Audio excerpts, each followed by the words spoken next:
નર્મદા જિલ્લાના ધારીખેડા સ્થિત શ્રી નર્મદા ખાંડ ઉદ્યોગ સહકારી મંડળી લિમિટેડના મેનેજિંગ ડાયરેક્ટર નરેન્દ્ર પટેલ અને જિલ્લાના અગ્રણી ખેડૂતોએ વડાપ્રધાન નરેન્દ્ર મોદીના નેતૃત્વ અને માર્ગદર્શન હેઠળ થયેલા જીએસટીમાં સુધારા, વોકલ ફોર લોકલ અને સ્વદેશી અભિયાન સહિત સુગર ફેક્ટરીના વિકાસ માટે કેન્દ્ર રાજ્ય સરકાર તરફથી મળેલી લોન સહાય સહકાર માટે ભારતીય પોસ્ટકાર્ડના માધ્યમથી આભાર વ્યક્ત કર્યો હતો.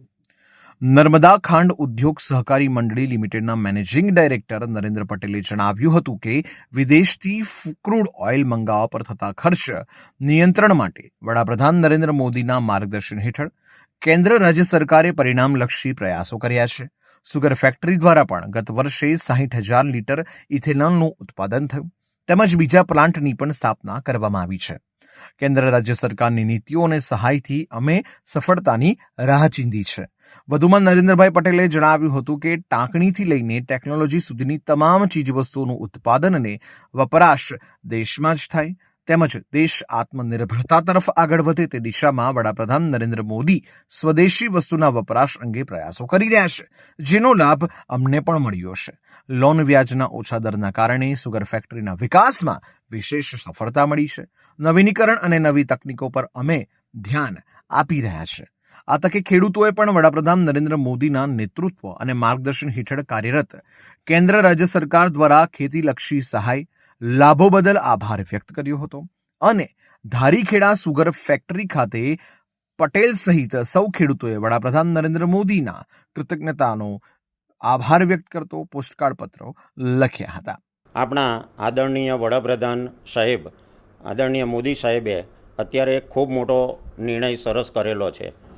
જીએસટીમાં ઘટાડો કરી અને આ દેશના કરોડો લોકોને, કરોડો ખેડૂતોને અને ગામડાઓના વિકાસ માટે એક ખૂબ મહત્ત્વપૂર્ણ નિર્ણય કર્યો છે કે જે 28% જીએસટી હતો તેને 18% લાવ્યા છે અને કયા 18% ને 12% ને 5%ના સ્લેબમાં લાવેલા છે, જેનાથી આ દેશના નાનામાં નાના ખેડૂતોને, મધ્યમ વર્ગના લોકોને, નાના વેપારીઓને અને નાનાથી લઈને મોટા સુધી દરેકને આનો લાભ થવાનો છે.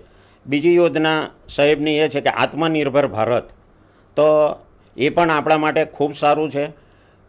દાખલા તરીકે હું એક એક્ઝામ્પલ આપું, અમે સુગર ફેક્ટરી ચલાવીએ છીએ, આ બધા મારા ખેડૂતો છે.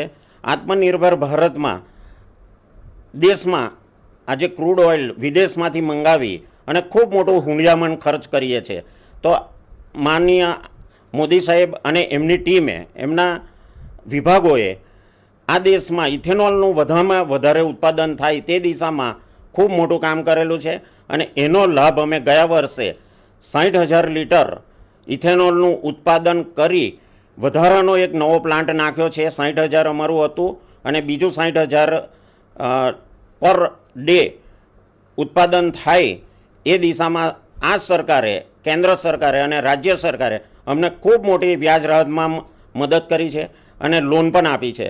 આદરણીય મોદી સાહેબે અત્યારે ઝુંબેશ ચલાવી છે કે સ્વાવલંબી બનો. જે દેશમાં આપણી બનાવટ થાય છે, વસ્તુ બને છે, ટાંકણીથી લઈ અને મોટી ટેકનોલોજી સુધીની, તે આ દેશમાં જ બને અને દેશમાં જ એનો વપરાશ થાય એ દિશામાં ખૂબ મોટું માર્ગદર્શન કરી રહ્યા છે અને એ દિશામાં આગળ વધી રહ્યા છે. તો અમારી આ તબક્કે કૃતજ્ઞતા થાય, અમારી એક ફરજના ભાગરૂપે આજે અમે ભેગા થયા છે અને આદરણીય આપણા વડાપ્રધાન સાહેબને, મોદી સાહેબને એક આભાર વ્યક્ત કરીએ છીએ અને આભાર વ્યક્ત કરતાં અમે પત્રો પણ લખી રહ્યા છીએ. ગૌપાલન માટે પણ મોદી સાહેબે જે ગુજરાતમાં ડિક્લેર કરેલી છે બધી યોજનાઓ, તો એનો પણ અમને લાભ મળી ગયો છે. એ સિવાય જે પાણી વાળવાનું ખેડૂતને મોટો પ્રશ્ન રાતનો રહેતો હતો, એ પણ દિવસની લાઇટ આપી અને ખેડૂતોને પૂરા દિવસમાં જ લાઇટ મળે અને એ માટે જ એમનું ખેતીના કાર્યો થાય, જેથી કરીને જંગલી પ્રાણીઓ અને બીજા બધાથી અમને રક્ષણ મળે છે. એ સિવાય જે જંગલી પશુઓનો ત્રાસ હતો તો એના માટે ફેન્સિંગની યોજનાઓ પણ ગુજરાત સરકાર દ્વારા કરવામાં આવી છે. એવી અનેક અનગણિત યોજનાઓ ગુજરાત સરકાર અને કેન્દ્ર સરકાર તરફથી અમને મળેલી છે. આ માટે અમે ખાસ આપણા માનનીય વડાપ્રધાન મોદી સાહેબનો ખૂબ આભાર માનીએ છીએ અને આભાર વ્યક્ત કરવા માટે અમે આજે પોસ્ટકાર્ડ લખી અને પત્ર વ્યવહારથી પણ એમનો આભાર માનીએ છીએ.